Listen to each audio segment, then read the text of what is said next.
Hi, I'm Sarah. I'm one of the service advisors here at Romano Mazda.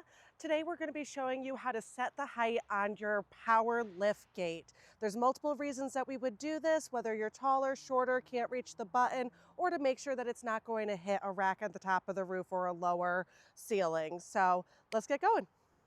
Okay, so we've already come over to this one and we have set it at a lower height. So this is a good place where we can start to show you how to do it. So at this point, you can see this might not be ideal. And when you come in close here, you'll see the buttons on the back of the lift gate, and you'll see the one that shows you the open close. That's the button we're going to want to use today. And we are just going to hold it until it makes this noise. And then you can verify that it's all set. You would move it up. Let's say that's where we want it. Hold. Now let's go ahead and close it and make sure that's set.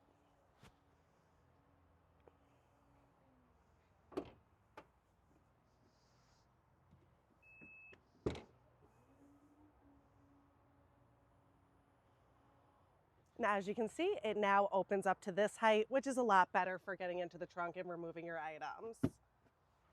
Well, thank you everyone for going over one of our quick tips here at Romano Mazda. If you have any further questions, feel free to give us a call here at our service department. Thank you.